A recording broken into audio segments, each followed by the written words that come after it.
Alright guys, welcome to another video. Today I want to talk about a lesson I learned when it comes to getting more done, and it's simply lower the bar. A lot of times we set such unrealistic expectations for ourselves that we end up becoming our own worst enemy. For example, I have 2 videos currently on this YouTube channel. Well, actually this should be number 4, so there should be another one coming up. But that was my first 2 videos were about 4 months ago. So as I decided to get into making videos more consistently, I realized, okay, something has to give, because the issue wasn't idea generation, it was getting to record the video. Why was recording the video such an issue? Well, the expectation I set for myself in the very beginning was so unrealistic, because when I first started making videos, I was living in the city, or I was on a trip to the city for a bit. Excuse me. And then when I went back home, the logistics weren't going to match up, because I was going to be in a place where, or in the countryside, where doing that whole switch up of locations and kind of having more dynamic videos was going to take way more work. So what you would expect to happen happened, and that was ideas piled up, but no videos were produced. Why? Bar was too high. Bar was way too high. And even though I had to set up or the systems in place, the systems were set up for certain conditions. And now if those conditions weren't ideal, which is like obviously relying on me not having a lot of work, then I'm not going to have the time, or I'm not going to be able to make time for the videos. And that's exactly what happened. I didn't make time. So now, taking a step back, I'm going to simplify those processes so that way I can make these videos more consistently and then get more stuff out to you guys. But I think it's one of those things we need to kind of learn from, I think, because we can just get in our own way for no good reason. Like you have these good intentions, and you have this level of quality you aspire to, but if the quality gets in the way of quantity at a certain point, then what's the point, right? Because you could say, well, quality matters more than quantity. Okay, well, what if the quality level you're aspiring for makes you hit 0? You produce 0. So it doesn't matter how good the product could be if it's not real, if it doesn't exist. So off the soapbox, but yeah, that's one thing I think it's important, right?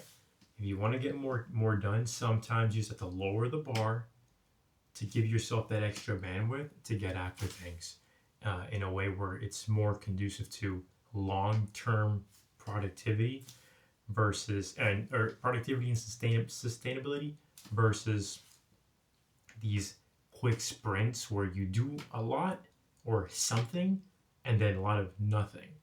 So then that sprint basically ends up being for nothing, because if you go up and then you go crashing down, then what was the point, right?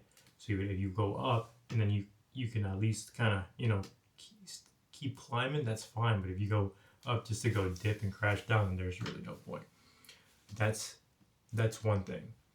The next topic I want to hit is gear, and how I think the gear you choose for the new habit you're trying to form is important. At least in this case, it's going to be video related. So I'm going to talk about the video gear that I have, and why it's so important that I make or keep my gear extremely portable and easy to use. That way I lower the bar in terms of starting to create something, right? If I'm outside and I want to create or capture a moment, it's just a matter of, at least in my case, it's just hooking up the external drive to the phone, recording, and then that's it. And then if I have to set up with a microphone like this one, or shoot, oh, it's up, never mind, it's up here. If I want to set up something with a microphone, it's just a matter of connecting transmitter to the phone, which already has a hub, and then hooking up the microphone, and I'm good to go. So I'll break it down here in a minute, but again, lower the bar, and then help yourself get more done by having less cumbersome equipment, or making the process as smooth as possible. That way you can start as soon as you think about it.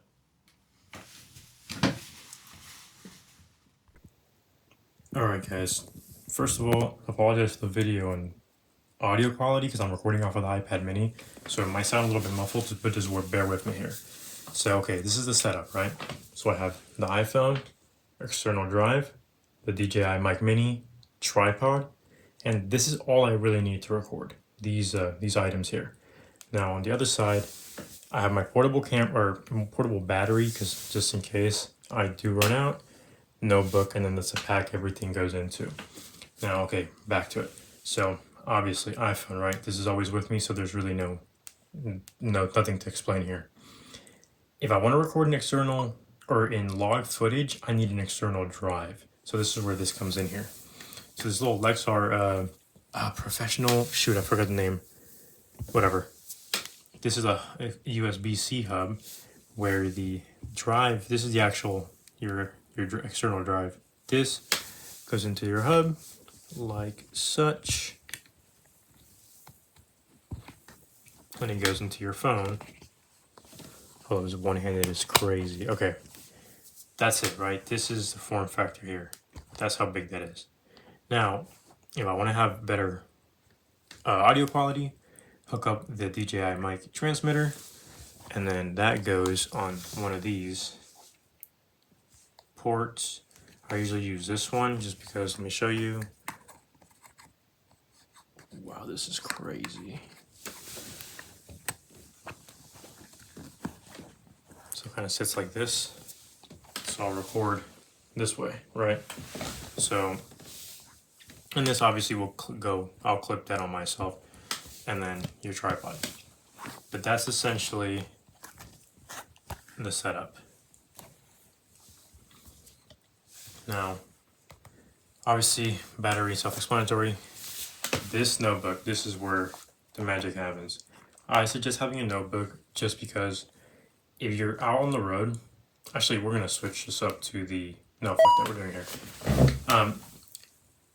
The notebook comes in handy because if you need to brainstorm, type it in here, or you can have it on your phone, but you want to have it in here because once you start using your phone to record, you're recording yourself, you have no other way to read your notes if you need them. So here you can start brainstorming, right? And you can even go as far as to do storyboarding. I've done it before here. Like the last one I did for my the video number 3 you'll see here, really short, but can't go wrong with this. Okay, so that's literally all when it comes to my gear. And then obviously my bag, my little fanny pack, so everything fits in, and that just show you how quick and easy the setup is. So you turn that on, turn this on, and then it basically starts syncing up automatically, and you're good to go. So that's pretty much it for the gear.